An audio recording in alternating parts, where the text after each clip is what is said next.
So obviously today's webinar is all about causing, what causes email anxiety. And I know that even for us who's been in this industry, when we're building email campaigns to send out to our customers, there's always anxiety around that. And John, I know that you see that all of the time based on obviously what Email on Acid does. And I'm sure your customer base is, clearly anxious before they hit that send button.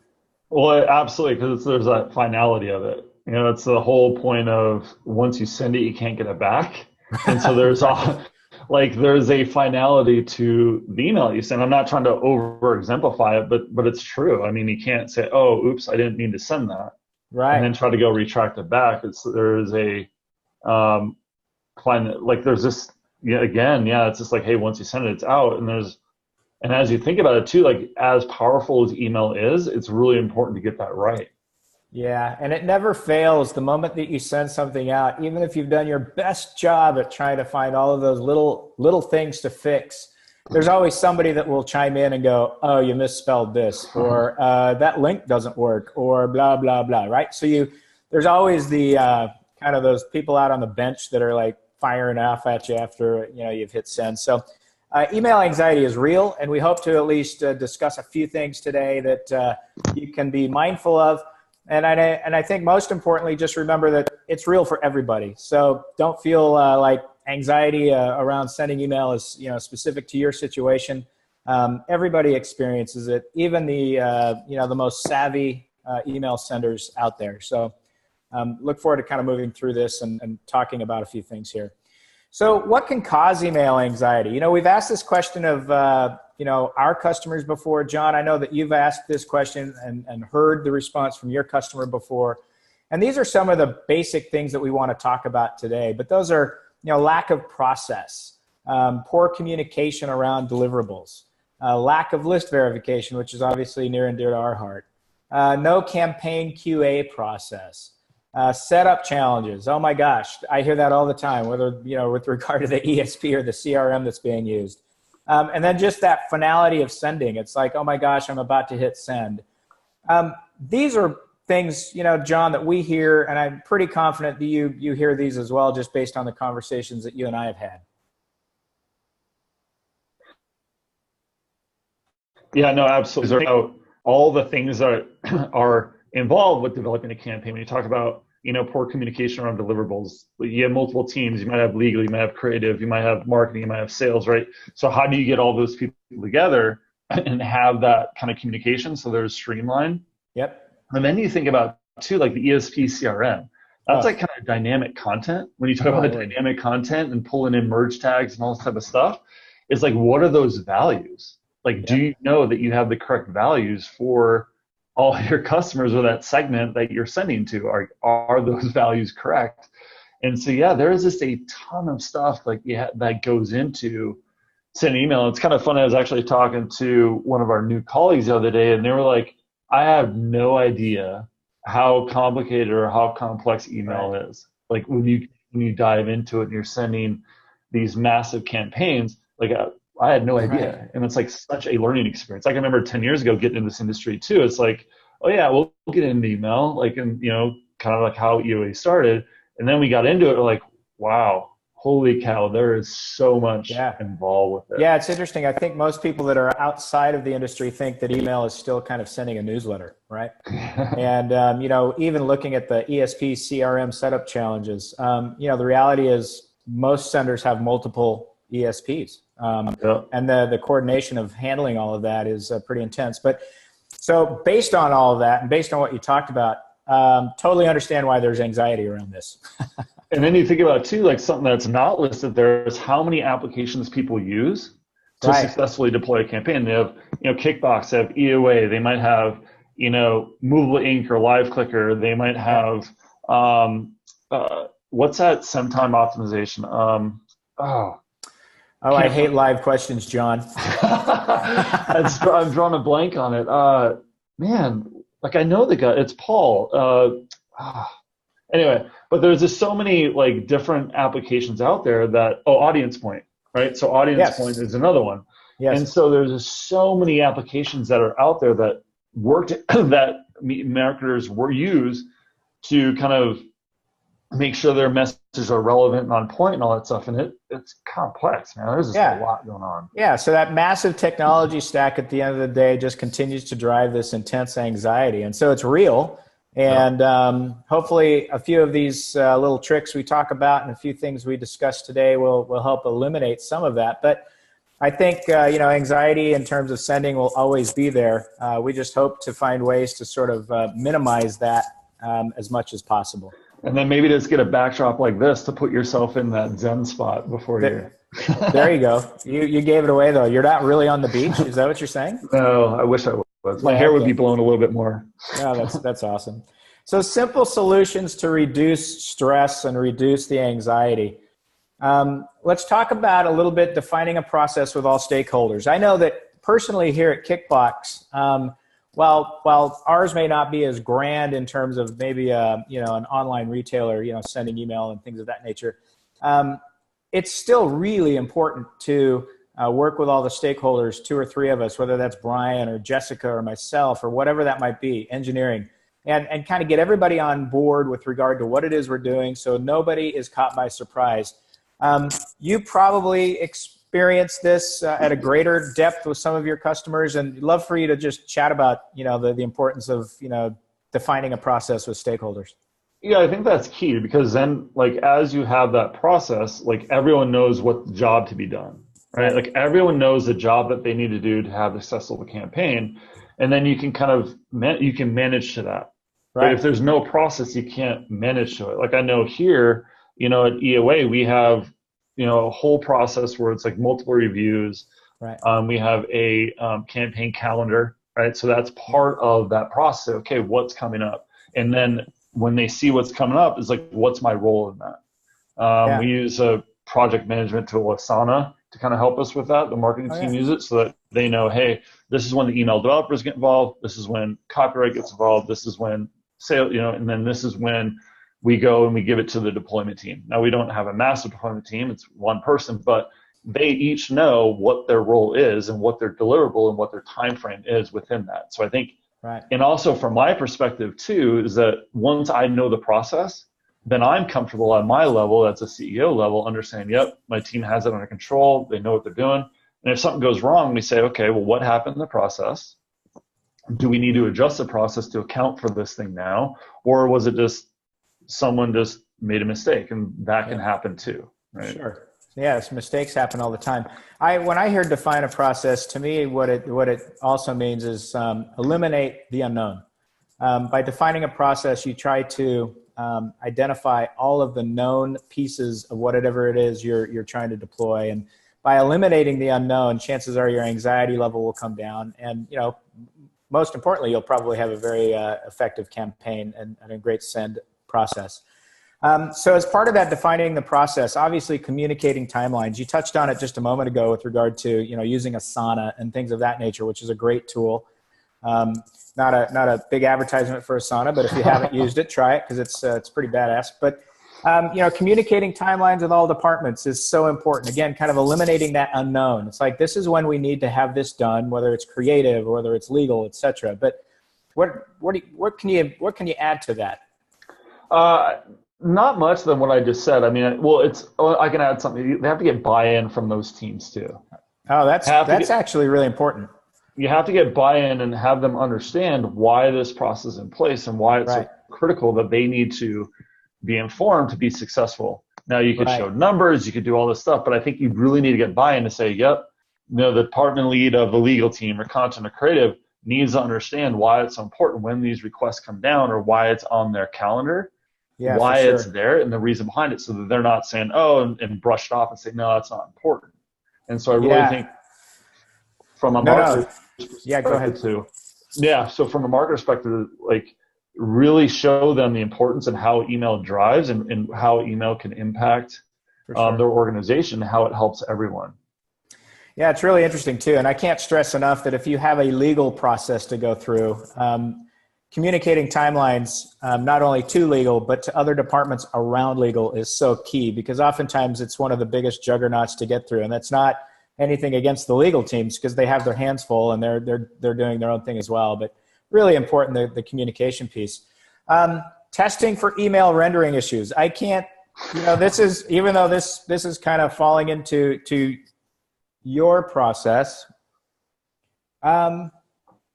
Just a moment. I just have a little bit of an issue here. Sorry about this, you guys. All right. Well, we'll just keep kind of going I can here. still see it. It's just smaller. Okay. Very, very good. Thank you. So in any event, what's important, let me see here. There we go. Test for email rendering issues. Obviously, this is something that is near and dear to your heart, I'm sure. But I can't tell you how many times I've received an email and it's wonky. And again, I try very hard not to, complain or cause any, like point fingers. But I think a lot of that can be easily addressed by, technology such as yourself. And again, that's just an opportunity to sort of reduce that anxiety level. It is. And so, I think this one for us, it's more education. And because like I mentioned earlier, like email is very complex, I'll just say. And so a lot of times what we do is just educate our customers on what they're, on the outcome and like why like every email client displays emails differently. And just knowing that, and then that's where we kind of fit into that process. And I'll go in more into that a little bit later too. Right. Very good. Eliminate deliverability concerns with email verification. Obviously, that's our sweet spot. And I can't tell you how many times that just the simple task of determining whether or not an email address is deliverable and the dropping of anxiety, knowing that you've done everything you can to ensure, the deliverability of the campaign that you've spent so much time on. It's such a simple step to do. It's very cost effective, and we'll get into that here in a moment. But it's certainly something that we see, all the time in terms of, reducing that anxiety level through, just making sure an email address is deliverable. And you probably, see that on your side from customers that are ready to hit send, and then that probably comes up, I'm assuming. Oh, it totally does, right? I mean, and when you talk about deliverability, there's so much involved with that, right? Like email verification is a big piece of that as well. Yeah, certainly not the entire piece, but it is certainly an integral piece. Yeah. So I'm going to talk a little bit about, list verification, a little closer look, and just kind of give a few reasons as to why, what it does and why it's important. Clearly, I mean, this should be no big news shocker to anybody, but the only useful email address is a valid one. If you are in the process of, collecting email addresses off of forms or, however you obtain your email, data, assuming it's all opt-in and things of that nature, it's important to really try to maintain a valid email address. And, oops, hang on just a moment. I think we just... There you go. It's back. All right, there we go. So the only useful email address is a valid one. I'm sorry, you guys. Thanks so much for bearing with the technology glitch here in Dallas. But it's a very truthful statement, and it's such a simple thing to remedy. Another little data point is that once you've used verification and you have a general sense that your list is highly deliverable, it just, again, it allows you to have this really great confidence in pressing send along with everything else you do to kind of reduce that anxiety. So, why do we recommend you verify? Very simply, it improves email data quality. It's important. Your email list, as you know and as everybody knows, is gold. And the more you can do to ensure that it is the highest quality possible, the better. And certainly list verification and verifying at the point of capture is an element of that. But what also goes with that is, consistent sending and sending relevant, email to, the people that opt in to receive your message. So while verification is an element, it's not the end all be all, but it certainly does help improve your email data quality over time.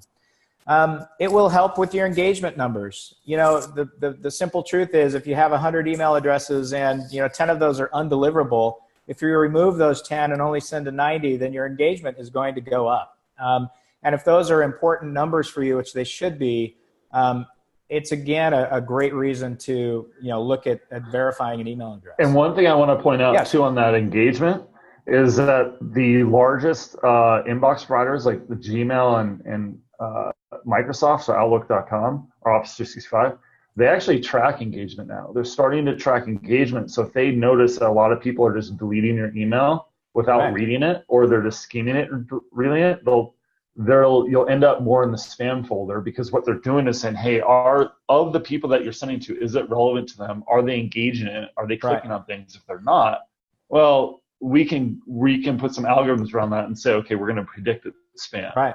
And so that's definitely not something that you want either, right? Yeah, for sure. And certainly email verification is an element of that. And that's why as a company, we love to stress relevant content wins all of the time. And email verification will certainly help you. But it's not the silver bullet. It's an important process. But to your point, having very compelling, relevant email that people click on and actually open is an important metric. And of course, all of this is all about boosting campaign performance. We are constantly reminded in this industry, about campaign performance and metrics that people use to, determine campaign performance, whether that's clicks or opens, et cetera. All of those things are impacted by whether or not you have a valid email address. It's that simple. It all starts with that valid email address. So email verification continues to be an important piece of this. And of course, at the end of the day, if your email is designed to drive revenue, then it makes sense to send it to people that can actually buy. A bounced email address, last time I checked, doesn't really buy much. And so it will certainly improve your ROI. Well, another thing too that we talked about with this, I just wanted to kind of chime in, is when you think about valid email addresses and how ESPs charge, or these CRMs or whatever charge for, they charge you. Like, so we use HubSpot, and they'll charge us for how many people we have on our list, and they'll say, okay, they don't care how many emails we send, it's how many people are on your list. Right. And so if you have those bad emails, you're essentially paying for someone that's never going to get that email. Yeah, that's so you're paying for it. That doesn't make any sense. Right. Yeah, and then it's compounded by the fact that you have sent it, and potentially your reputation starts to take a hit, and it's just a nasty problem. So, again, verification is super simple to use.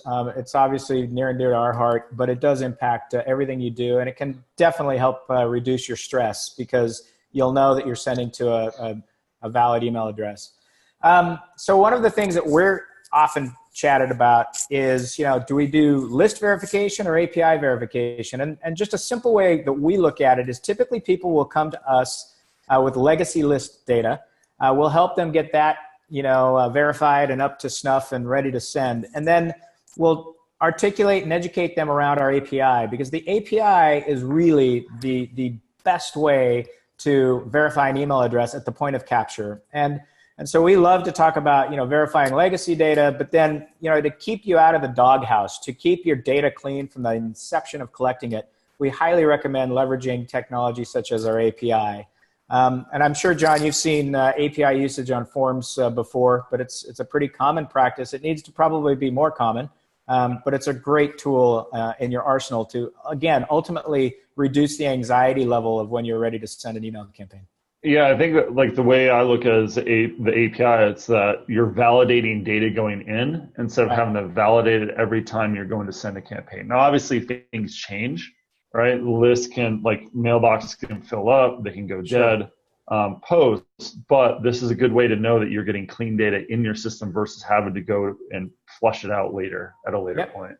Yeah, absolutely. It's just a great process to do. By the way, just as a little gift so that everybody is aware, you're probably aware of this, but if you're participating in today's webinar, Kickbox is offering you 5,000 free, no strings attached verifications. We encourage you to create a Kickbox account, and from there we will work with you and ensure that you get the 5,000 verifications. That allows you to test the list verification, that allows you to test our API, ask questions, and those are free to you to use. So let's talk about the campaign QA process. And John, this is where I'm going to hand over to you some controls so that you are ready to roll. Awesome. Maybe. There we go. Let's see. You should have control now. Let's see. Whoops. All right. So for me, like, what I just want to kind of talk to you guys like about the QA process to remove some of that anxiety that you might have. Because I think as we've talked about, there's a lot going on with email. And my first thing is just to really kind of define that, that campaign checklist, like a checklist that you can go through and say, yep, did that, did this, did this. Now, the checklist I'm going to go to just in terms of time is not all inclusive, right? Like this is just a subset of those things that I suggest that you guys always do no matter what. Now, there's other things in our checklist that's way more extensive. When you talk about reviews, you talk about, getting other departments involved, but this is really just focused on kind of the content of the email. And that's really kind of where EOA sits on that side. So the first one I want to talk about is just kind of that verification of from name, subject, and preview text. And the way I look at it this way is this is 3 opportunities for you to encourage that subscriber to open that email, to engage with it. And there's so many times where you look at this and like, man, they just missed the boat. They miss an opportunity that you have. Again, a subscriber might be engaged, but as they see kind of some of these things not being utilized, they might not be engaged anymore. So again, I think it's so important. These are things that are really easy to do. And so I'll just kind of start with the from name. And a lot of people ask, okay, what do we use for the from name? Do we use a person at our company or do we use a company name? And what we suggest is you always use a trustworthy and recognizable from name. There is no right or wrong answer whether you use someone's name or a company name. What we do here at EOA is when we send a broad campaign to that's not highly personalized and stuff like that, we use email and ACID. Now, if we're sending a transactional email like order receipt or something that's highly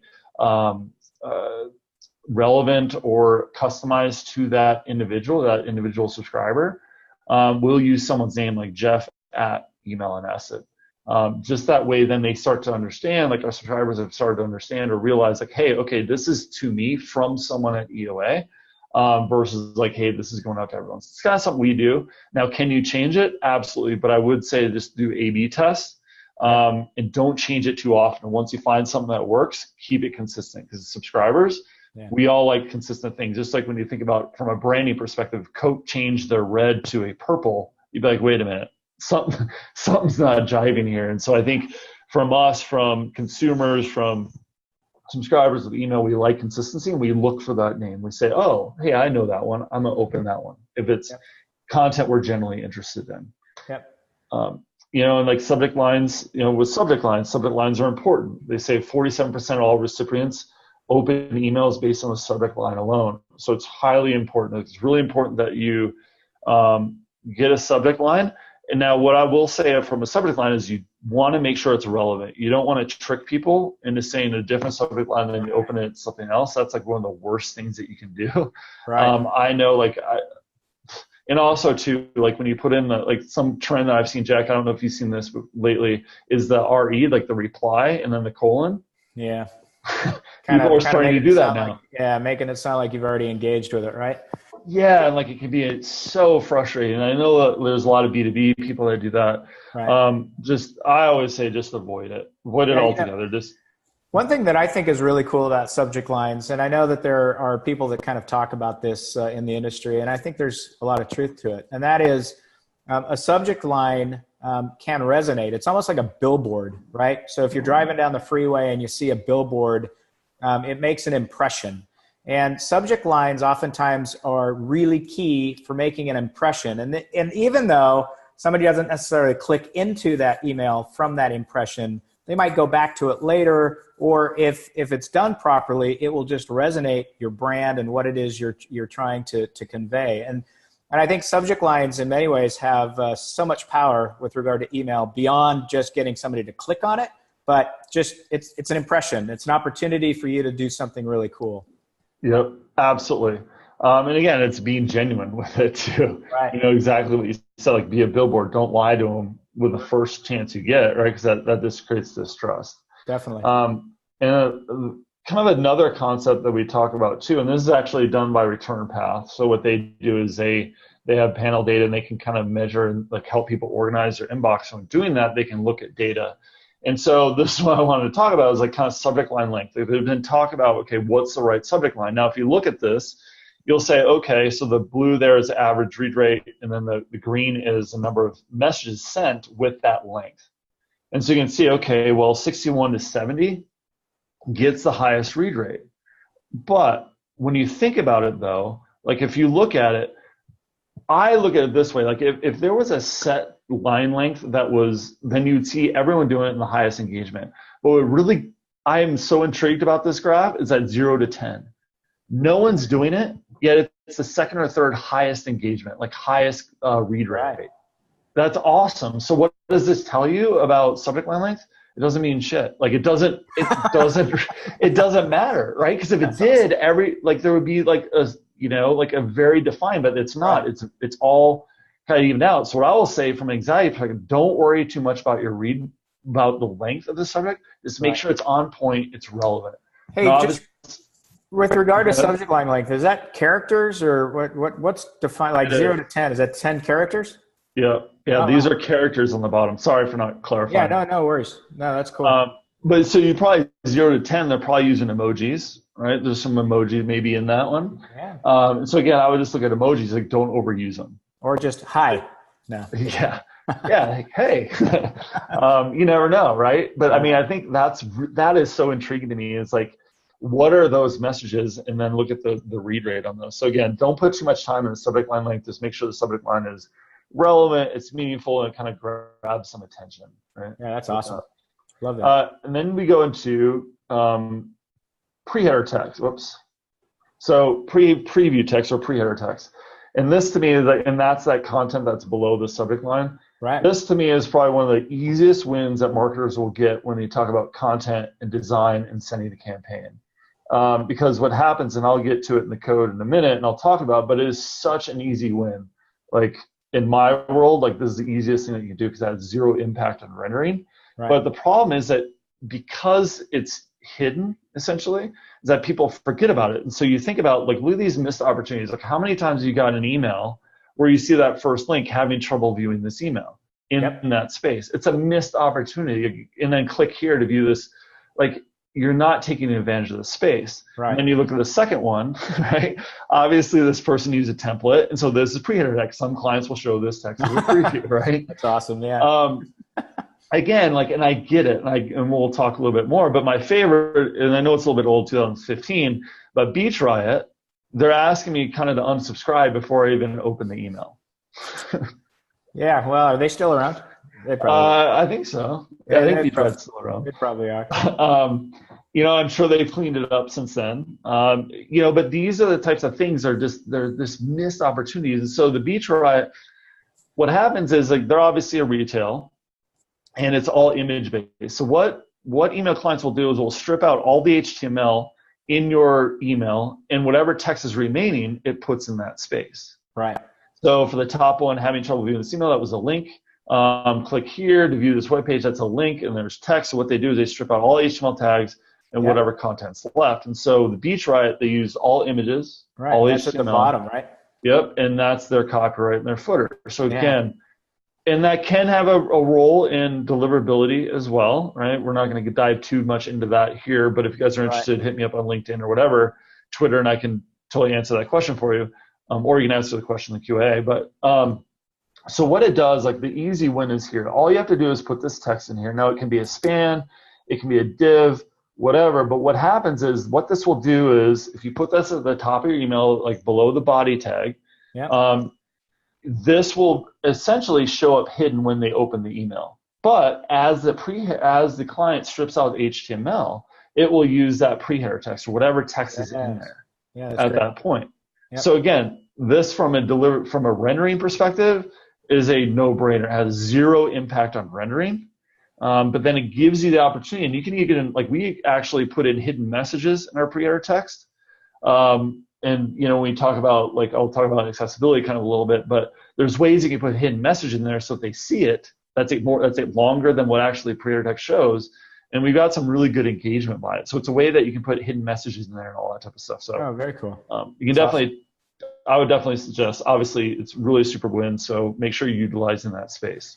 Yeah, and I would say that, these things are important. Again, we talk about, preparing for the email send to reduce anxiety and making sure everybody's on board and everybody is marching kind of to the same plan. But things like this also help reduce that anxiety, because what ends up happening is your campaign just gets so much better and the engagement is up. And so rather than being anxious necessarily in a negative way, you get excited because your engagement is going to go up and things of that. So that's why I think these tools are just so handy. Absolutely. And like, if you think about that checklist, you have the checklist, you say, okay, from name, is it recognizable? Yeah. Did we, is the subject, like, what is the subject? And then, even if you have, like, you're doing an A/B test, what's the variance and what are the two variances and like, how are we going to measure? And then you say, did we check pre-header text? Because this is hidden. When you open the email, you're not going to see it. And so that's why it's really important to have this in that checklist to make sure, hey, did we verify the pre-header text? Right. Yeah, that's awesome. That's really good. Absolutely. What else you got, John? Keep going. And with the preview text, you can personalize it, right? So because it's in the HTML, you can use those merge tags. So here's the one from Nashville Ballet. Dear Mary, they're using that merge tag, and they talk about personalization, increase the open rates by 30%. So again, you can think about what you can do in that pre-header text to personalize it, because as ESPs or CRMs go through and they replace that merge tag when they send it out, it's within the HTML, so you can do that. That's so cool. That. And here's a great example. This is like the best one I've seen, is where it combines all three of them. And they had fun with it, right? So PetCareRx, it's a recognizable from name.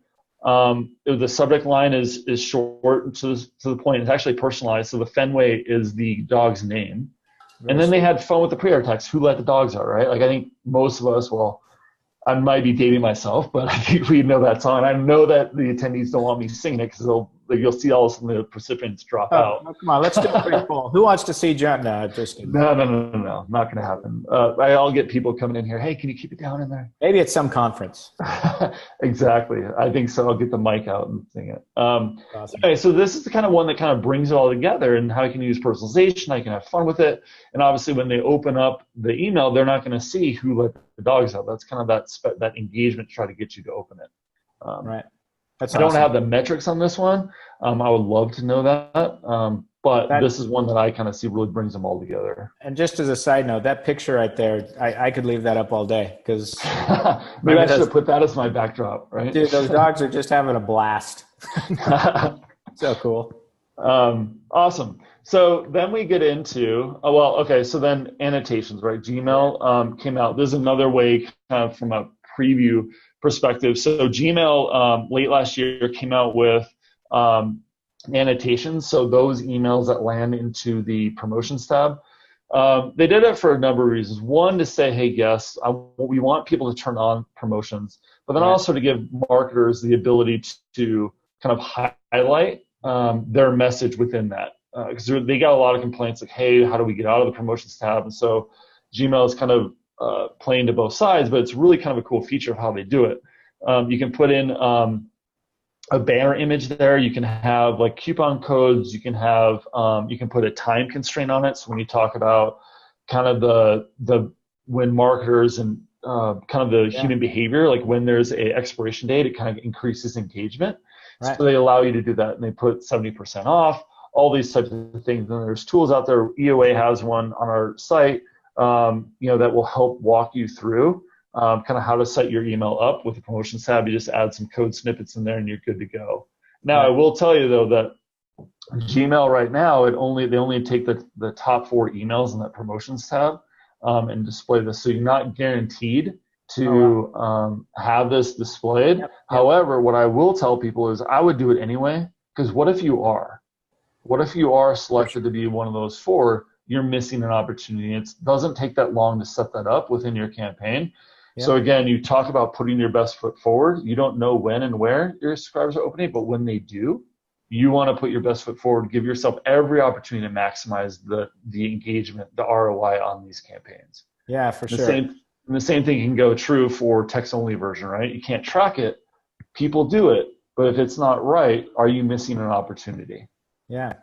And you might as well just take care of that in the beginning, because again, it's just one less thing to be concerned with, and it's an opportunity that you get as you hit send.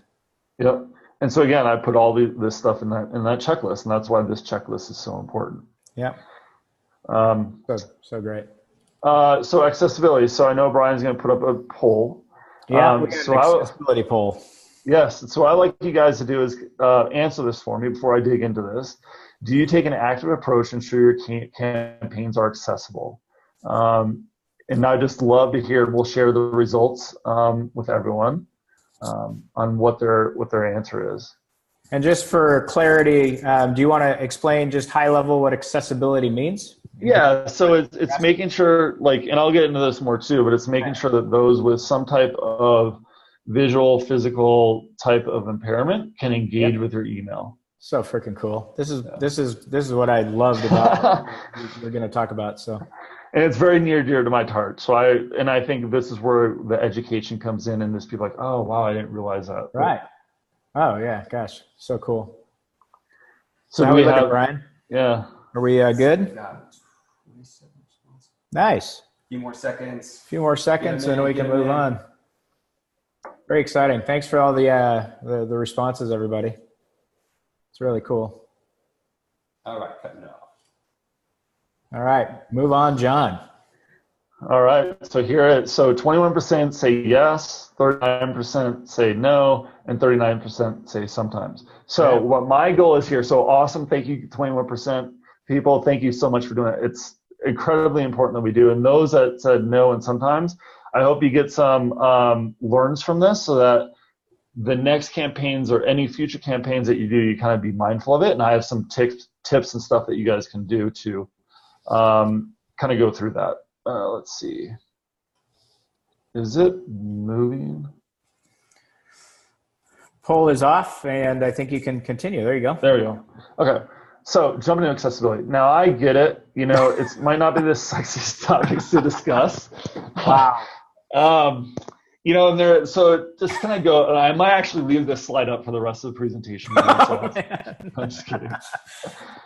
There's actually a rumor, like when I did a presentation here at the Denver Digital Summit, and my director of marketing was on. She's like, "Oh my God, is that you?" I was like, no. Like, it might have been my Skid Row days, but no, my cat was all black, so no, absolutely not. So I get it. It's not the sexiest topic, but it's really, really incredibly important.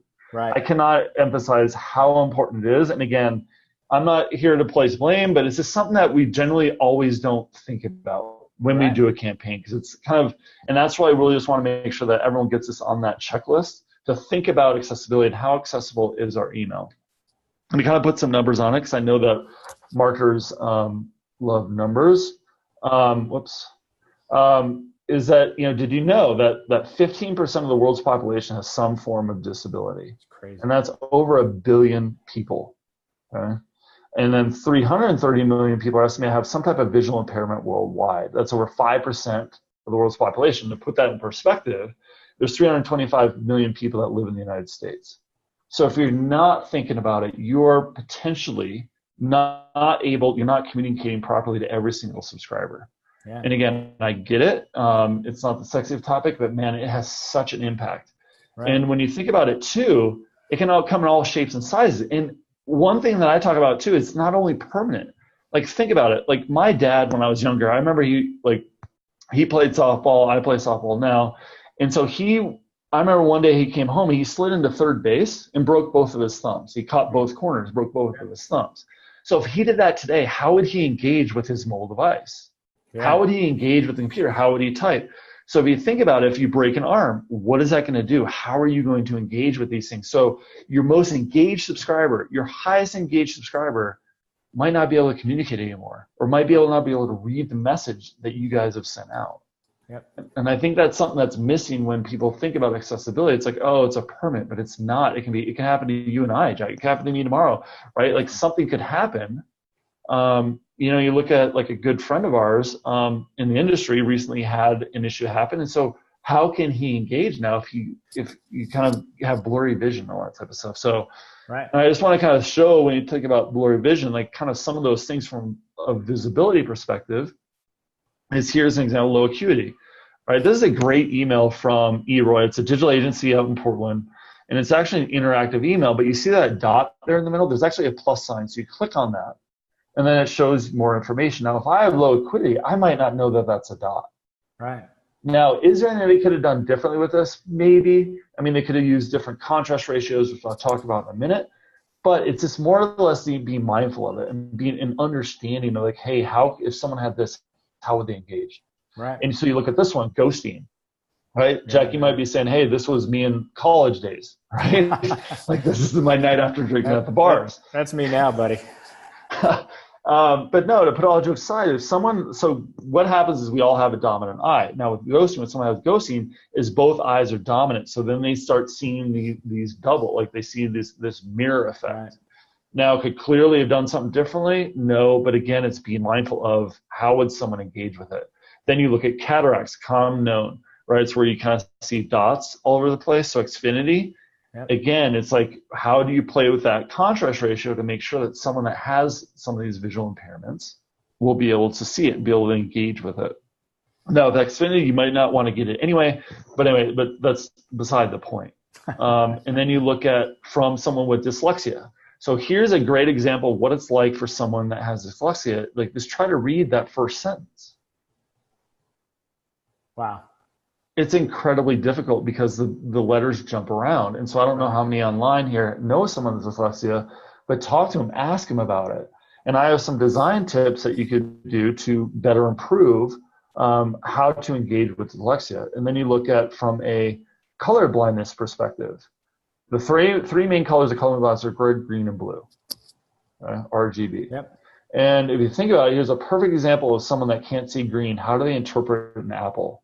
Or if they can't see red, the apple almost looks rotten. And so a great example that I always use that's maybe relatable to someone or to some of the attendees is like, I don't know if you remember, Jack, about 10 years ago when Heinz did that experiment where they changed the color of ketchup from red to green. Yes. And it was a flop. Like, people couldn't stand it because they associate ketchup with red.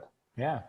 And it didn't taste any different. They didn't change the formula, sure. But it was just the impression that they did. So if you think about that, from a red perspective, it looks brown, right? Yeah. Or green, it looks brown. And so again, it's kind of one of those things that you guys got to think about when we go and do this. And now I'm going to get into kind of some design tips that you can do to take that stuff into account. And when you think about, text alternative or image blocking, right? This is a great email from M&M's.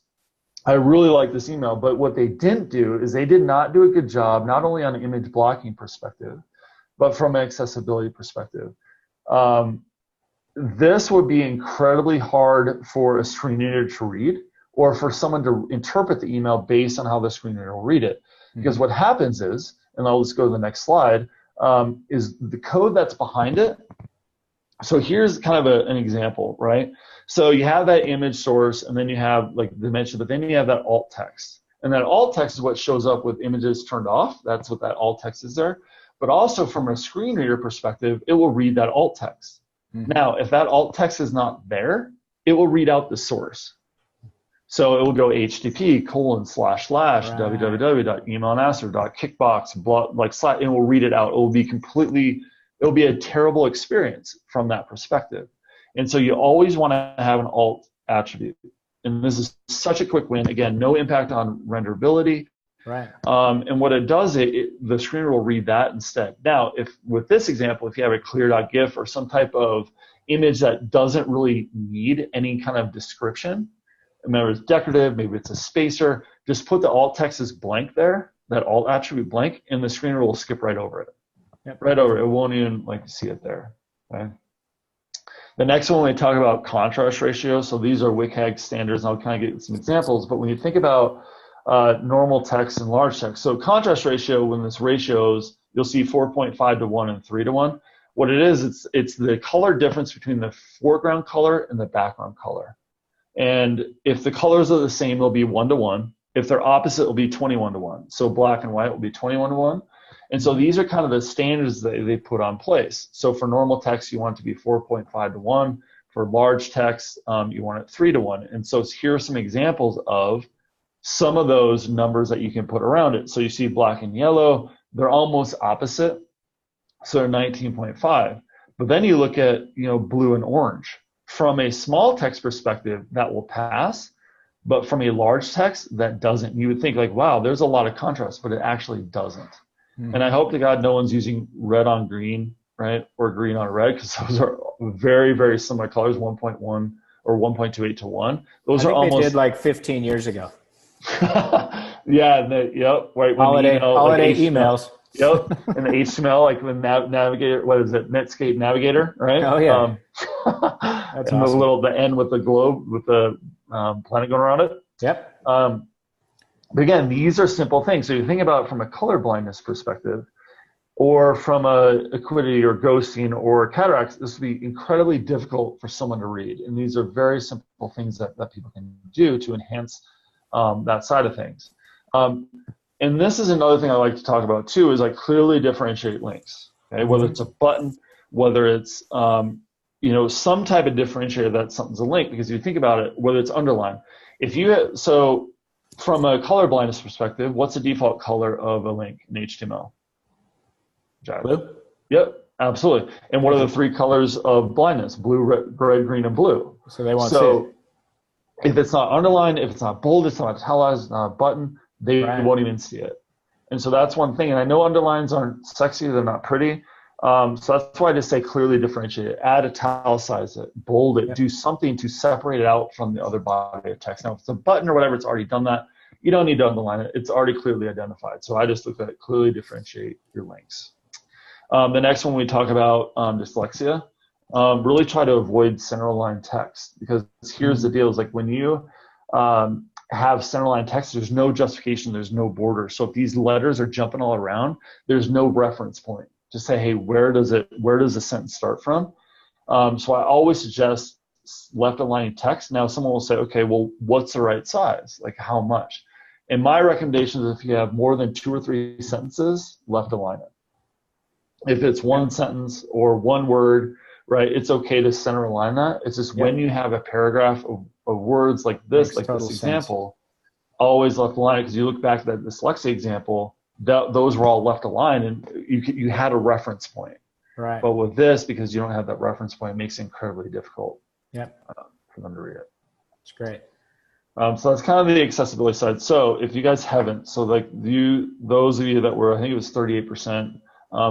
Actually, it was more like I think around 70%. More than that. Yeah. 70% of people that don't really think about it. I hope this gives you guys some insight, some little key things that you can do that will have a drastic impact on those with some form of disability, whether it's permanent or temporary. I'm assuming also that if they have questions after this, they could probably reach out to you or someone at Email on Acid, and you probably have additional examples and other resources for learning about this. Yep, absolutely. It's a great point. We have a bunch of top blogs, and I'll kind of get at the end of this, we'll kind of talk about like a new product that we have that will walk everyone through all this stuff I just talked about without them having to know the standards. So, so awesome. Yeah. So again, whether you're using us or whatever, like please just consider accessibility, and please put it on your checklist for your next. Yeah, and take a baby step. It's like everything else, everything can feel like a fire hose, right? When you're first kind of trying to grasp onto some of this stuff, and just start by going left align, and just incorporate a few things without getting overwhelmed. So I love this, and really applaud you for making it a point. Awesome. Well, thank you. Well, I hope everyone else can kind of take it. Now, we only have a couple minutes left, so I'm going to kind of go through these a little bit faster. But again, if people have questions, hit me up on LinkedIn, connect with me on Twitter, or just shoot me an email, John@email. So happy to answer any of your questions. So again, another one, link validation. This one's again really important when you think about like what's that experience. Again, these things are hidden, might not be think about. But you don't want them to go to 404 page, because you're missing that opportunity, because obviously email is a driver, it's not a conversion tool. You're driving people to someplace else, right? So you want to make sure like where you're driving them to they can get to, right? Yeah. Another thing that people don't really think about is, do those links work on mobile and tablets? Right. Now, a lot of bigger companies will have a different site for mobile and a different site for tablet based on the screen. It'll be like, let's just say like m.amex.com, blah, blah, blah. Yeah, for sure. Does that link work on a mobile device just like it does with desktop? Because mobile device, you have to think about it. It's a mobile age. I think it's more than 55% of all opens are done on a mobile device now. Oh, yeah. And so if you're not thinking about it, you could be missing opportunities there as well. Yeah, really important. UTM codes, obviously, because email is a driver. Once they do that click, UTM codes, obviously in Google Analytics, we have the whole blog articles about how to set them up, but you want to make sure that you're tracking this all the way through, because through email, CRMs and all that stuff, all they can say is, hey, this person went to this point, but to follow that up, right? And to follow that up and say, hey, where did they go once they went to that point? Because outside of that, it's outside the purview of email. Yep. So you want to make sure that you can track that whole workflow and that whole progress of those individuals. Say, okay, we have an issue here at this point. Let's make adjustment here to better maximize the campaigns. Because again, email is a driver. It's not a conversion tool. Love that. And how do you track it all the way through? And then again, another one too is the kind of like domain blacklist. Huge when you think about deliverability. And what this is for those who don't know, that this kind of like IP blacklist and all that type of stuff, Google and all these other companies will actually track and say, hey, is this domain that you're linking to on a blacklist, or is it malicious? And if it is, guess what? You're going to go in the spam folder. And you obviously don't want that. And so when you think about link shorteners and all that type of stuff, they're always listed on there unless they're a private link shortener. Don't use them. Just try to avoid that. Spell check, obviously I don't have much on this one, but spelling is a huge thing, right? Even when you have a process of, 2 or 3 reviewers, I was talking to someone not too long ago, and they said, we had 3 people review this content, and there's a financial company, and it was supposed to say ASK, like ask, but it said ask, and no one caught it. Where were their minds, John? Where were their minds? Where were their minds, right? But this stuff happens. Oh, yeah. Happens all the time. And then we get into, obviously, email previews, and this is the world that we live in. Again, I don't want to do a huge pitch on this. If you guys use us or whatever, I just have to use someone, because every email client is different, and they display emails differently. And it's incredibly important, because again, you just open it up in a browser, Chrome, oh, hey, it looks good. It's not the case, because you're dealing with Outlook, Microsoft Outlook, that uses Word to render an email. It's not very supportive in terms of HTML that it will render properly.